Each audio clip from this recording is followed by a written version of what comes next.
Alhamdulillah wassalatu wassalamu ala sayyidina maulana habibina rasulillah wa ala alihi wa ashabihi man walah ila yaumil qiyamah, amma ba'da.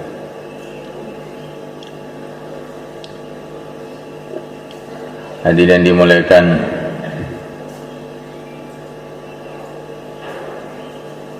dulu kita tidak ada di dunia ini, kemudian Allah SWT telah datangkan kita ke dunia ini.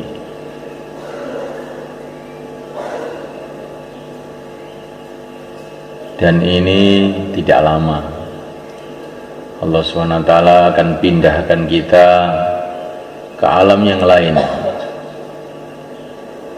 yaitu di alam akhirat yang kekal abadi selama-lamanya. Maka janganlah dijadikan dunia ini sebagai ukuran kesuksesan, kegagalan, kesusahan, kegembiraan, karena dunia ini tidaklah lama.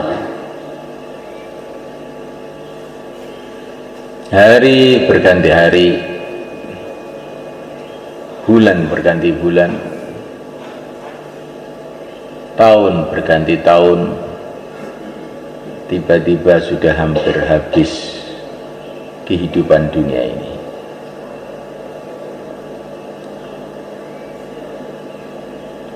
Hari-hari kita dengar fulan telah meninggal dunia, fulan telah meninggal dunia. Tetapi di negeri akhirat sana hari-hari didengar fulan baru datang dari dunia, fulan baru datang dari dunia. Diceritakan dalam satu riwayat, bila orang baru meninggal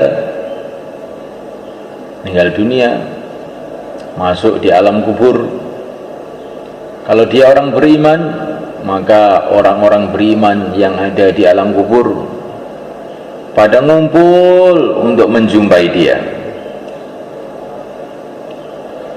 Orang-orang di alam kubur pada bertanya, bagaimana keadaan dunia sekarang? Bagaimana anak-anak saya? Bagaimana teman-teman saya itu?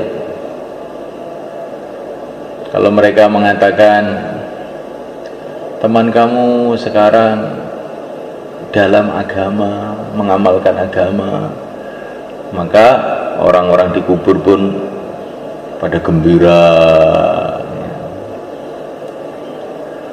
Tapi kalau ada berita, bagaimana fulan? Oh, fulan itu kan sudah setahun yang lalu mati. Inna lillahi wa inna ilaihi raji'un. Mereka terkejut, sudah mati kok tidak kesini. Berarti dia matinya tidak dalam iman, dia ditempatkan di tempat yang lain, tempatnya orang-orang kafir sana. Kalau dia mati dalam keadaan iman, mesti kesini ini tempat pertemuannya di sini ini, katanya mereka itu. Semoga Allah tetapkan kita dalam Islam, tetapkan kita dalam iman, hidup dalam iman, mati dalam iman, berkumpul orang-orang ahli iman di alam kubur, di padang mahsyar, sampai di surga Allah, insyaallah. Malaikat, itulah doa kita, itulah kesuksesan yang sebenar-benarnya. Kalau orang itu menganggap kesuksesan, kegagalan adalah dunia ini, maka dia ini akan keliru. Dunia ini baru satu langkah dari kehidupan manusia. Setelah itu masih ada bermiliar-miliar, bertriliun-triliun, nggak ada batas langkah-langkah kehidupan manusia ini.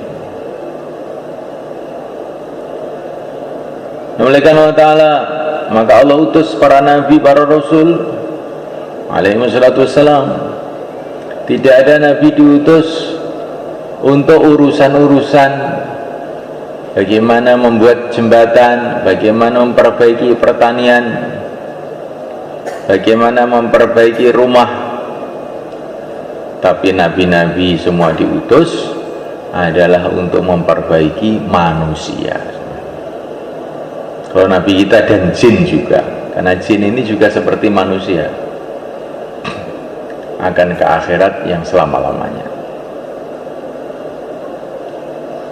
Disembelihkan Allah Ta'ala, para nabi, para rasul semua dikirim untuk memperbaiki manusia, karena inilah makhluk yang akan kekal. Kalau rumah diperbaiki, bagaimanapun baiknya ya ditinggal. Tapi kalau manusia ini, kalau baik dia akan beruntung selama-lamanya, kalau jelek dia akan rugi selama-lamanya. Yang pertama. Yang kedua, manusia ini kalau dia baik, nanti kehidupannya akan diperbaiki oleh Allah. Maka para nabi itu pikirannya itu memperbaiki orangnya aja yang dipikirkan. Kalau orangnya baik, nanti yang lain-lain itu oleh Allah akan ditata. Jadi kalau orangnya ini buruk, walaupun rumahnya baik, ya, jadinya kayak itu rumah sakit, ya. Bangunannya baik, orangnya sakit semua. Makanya Pak Ngainul tidak mau bikin rumah sakit, ditulisi rumah sehat di situ. Di timur itu loh, Nurul Syifa itu kan rumah sehat alami. Rumahnya baik, orangnya pada penyakitan semua, nggak ada gunanya. Nah, malaikat Allah Ta'ala, kalau ada anjing terus kamu kasih kalung dari emas, kamu kasih pakaian mahal, apa dia terus menjadi kambing malaikat? Apa tetap anjing? Tetap anjing saja. Begitu juga manusia itu, kalau dia itu jahat, walaupun pakainya baik, rumahnya baik, ya tetap jahat aja. Namanya anjing, dikalungi emas, bukan terus jadi manusia, ya tetap anjing saja. Tapi semulaikan, kalau dia itu memang manusia waras, nanti sudah otomatis sudah berpakaian sendiri, nggak akan dia itu telanjang seperti kera, tidak.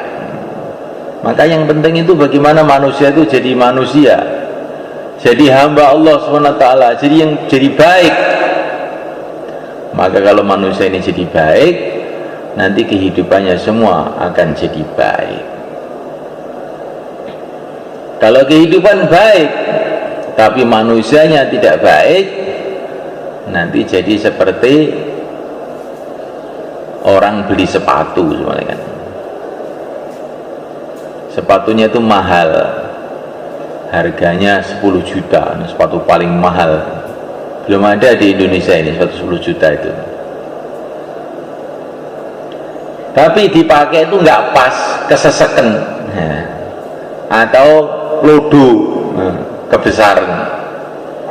Akhirnya dipakai itu mengingis saja, mengingis saja.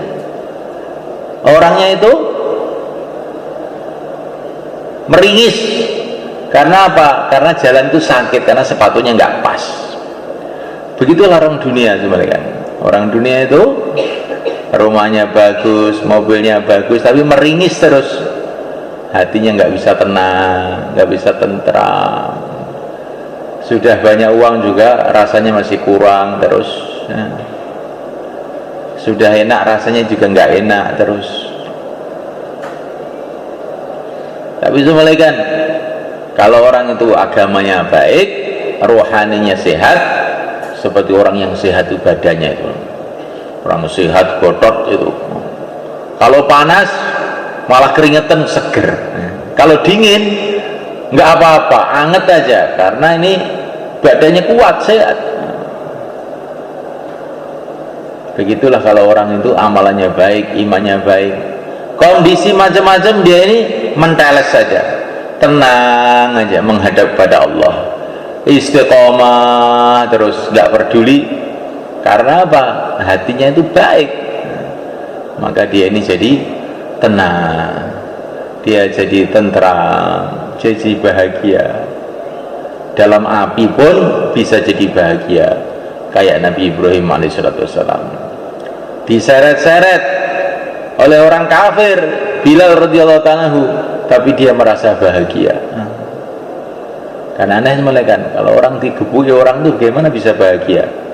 Tapi Sayyidina Bilal ini bisa bahagia ketika digebuki orang. Karena dia digebuki untuk kekasihnya, untuk Allah subhanahu wa ta'ala. Semoga Allah selamatkan kita dari fitnah-fitnah semuanya kan, ya. Namalakan Allah subhanahu wa ta'ala, maka supaya iman kita ini lurus, ya, amalan kita lurus, kita buat suasana, yaitu suasana perjuangan yang mulia Nabi Agung sallallahu alaihi wasallam. Ini akhir zaman ini semuanya kan, fitnah itu tambah besar, tambah besar, tambah besar, tambah besar. Ujian tambah berat, tambah berat, tambah berat. La ya'ti zaman illa ma ba'dahu syarrun minhu. Zaman tambah hari tambah berat, tambah berat. Nabi mengatakan akan datang fitnah kayak malam yang gelap gulita, sehingga banyak orang yang pagi masih beriman, sore sudah jadi kafir. Naudzubillah. Sore masih beriman, pagi sudah menjadi kafir. Mereka menjual agamanya dengan dunia. Semoga Allah selamatkan kita. Nah, fitnah ini semuanya kan, awalnya fitnah, awalnya musibah, musibah yang terbesar, musibah yang terbesar yang datang kepada umat ini dua perkara. Yang pertama kali adalah wafatnya yang mulia Nabi Agung Muhammad SAW. Ini musibah yang terbesar bagi umat ini. Tidak ada yang lebih besar daripada itu. Nabi mengatakan tidak ada musibah melebihi perpisahan umatku dengan aku.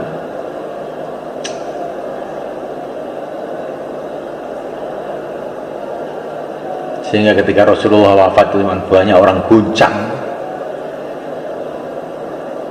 tidak karuan, bahkan sebagian murtad. Karena ibaratnya matahari itu, matahari tahu-tahu tenggelam, bagaimana nggak bingung orang semuanya. Kemudian yang kedua semuanya kan, musibah yang terbesar yang terjadi kepada umat ini adalah hilangnya masyarakat sahabat. Dulu itu ada masyarakat sahabat yang pusatnya di Madinah. Itu ibaratnya dunia ini panas terik nggak karuan gitu, ada yuknya, ada tempat berteduhnya. Itulah namanya masyarakat sahabat. Orang yang kekeringan, kepanasan, kesakitan apa, masuk itu mak selas, terus seger lagi. Lah masyarakat sahabat itu telah hilang. Ketika masyarakat sahabat itu masih ada semuanya kan, umat Islam ini imannya itu kekuatannya kayak gunung-gunung, nggak bisa digoyahkan siapa aja. Tapi setelah ini masyarakat sahabat ini nggak ada, gunjang ganjing ala perahu kita, gunjang ganjing kurang momotan. Namalakan Allah Ta'ala, kata para ulama, nah sekarang harus kita itu terus bagaimana untuk supaya musibah yang dua musibah besar ini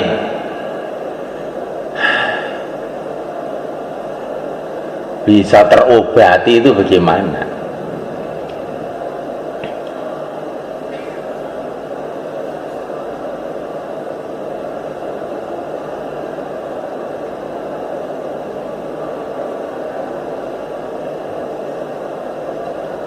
memuliakan Allah SWT.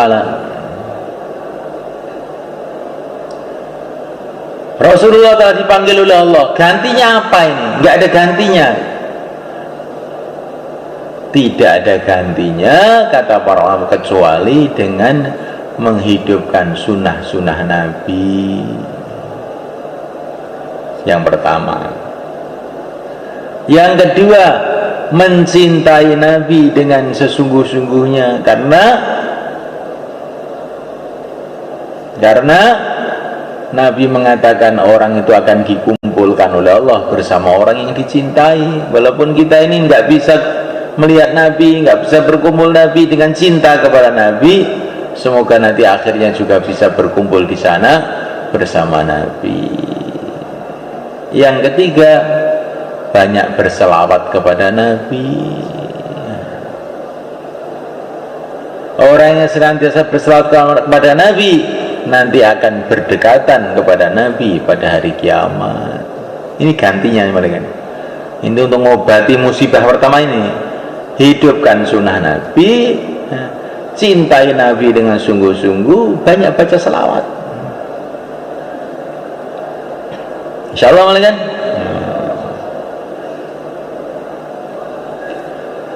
Kemudian musibah yang kedua, hilangnya tempat berteduh yang namanya masyarakat sahabat. Nah ini bagaimana ngobatinya? Ini bagaimana ngobatinya? Kita bikin perkumpulan fikir agama di masjid-masjid. Kita bikin 5 amal masjid sebagai gantinya masyarakat sahabat. Nah, kita kumpulkan umat Islam untuk fikir agama sama-sama di mahalah-mahalah kita, di masjid-masjid kita. Kita bikin majelis taklim, kita bikin majelis-majelis zikir. Bagaimana saya supaya bisa selamat ya Rasulullah? Hadirlah dalam majelis-majelis zikir, kata Rasulullah. Dan setiap kamu menyendiri, gerakkan lisan kamu untuk berzikrullah. Jadi kita ini harus punya itu teman-teman di masjid, untuk duduk sama-sama mikir agama, buat taklim, zikir sama-sama. Ini sebagai gantinya masyarakat sahabat. Kalau kita menyendiri saja, man syadda syadda finnar, orang yang menyendiri itu aja diterkam sama setan nanti. Orang itu kalau menyendiri nggak punya teman-teman untuk amal agama, akhirnya tergam sama Yusuf. Nah, insyaallah mulai kan.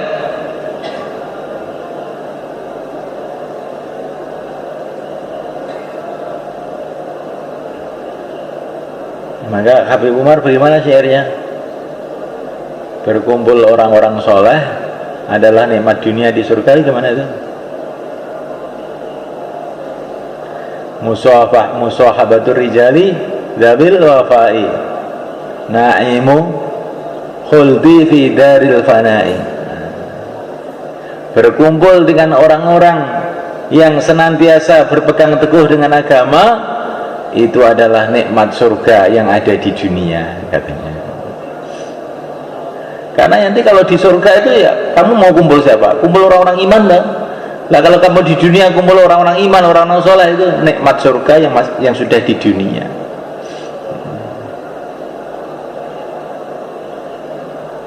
Musahabatur rijali dzabil wafai, na'imul khuldi fi daril fana'i, katanya satu ulama Yaman.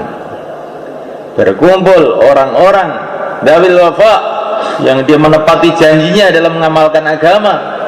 Na'imul khuldi adalah nikmat surga yang ada di dunia. Nah kita buat itu makanya ya.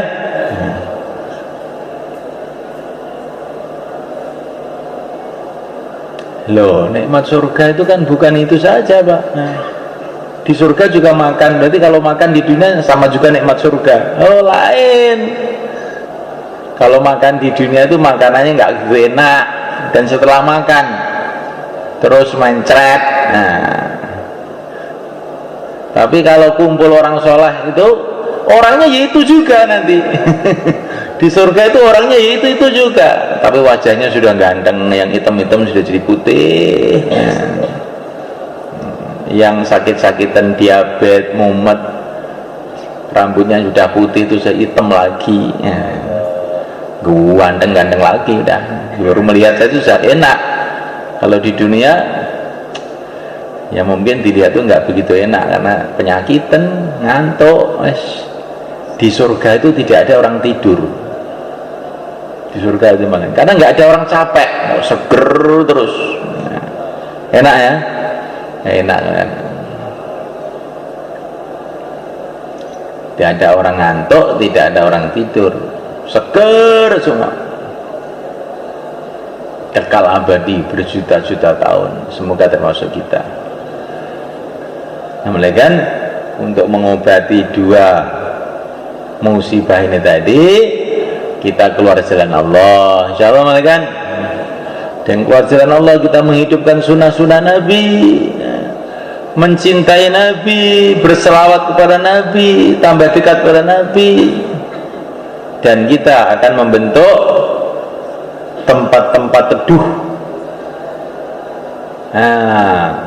Masyarakat yang niru-niru sahabat di masjid-masjid, di musola-musola, di langgar-langgar. Bagaimana kalau begitu? Insya Allah kan, biar musibahnya umat ini tidak kebablasan. Ini kalau dua perkara ini nggak ada semuanya kan, umat ini tambah. Ibaratnya orang pada sakit nggak ada rumah sakitnya. Ibaratnya orang pada sakit nggak ada obatnya. Terus bagaimana? Tambah parah aja, tambah sehari. Tapi kalau ini dibuat, ibaratnya orang sakit itu ada dokternya, ada rumah sakitnya, ada obatnya. Ya mungkin tidak sembuh tapi mereda, berkurang. Mungkin juga satu dua ada yang mati juga, masukkan rumah sakit malah ada yang mati juga, keluar malah beling ya bisa saja. Tapi itu tidak banyak. Biasanya pokoknya orang itu ke rumah sakit itu ya mesti ada manfaatnya, biasanya begitu. Itu sudah sunnatullah, tertib Allah begitu. Insya Allah kan. Inilah untuk mengobati musibahnya umat ini malaikat. Maka semalekan yang hari ini mau 4 bulan, 40 hari, tambah masa, sisa masa, silakan berdiri ke belakang. Allah, termasuk yang mau setahun, nanti, iya lah, mau las, dikerasan, nanti setahun, silakan, yang mau setahun, yang mau 4 bulan, 40 hari, tambah masa, sisa masa. Sekarang 3, 3, 4 diulang tadi. Yang masih ingat diulang, monggo. Dibaleni Mbah, monggo. Ceritanya udah sudi, monggo.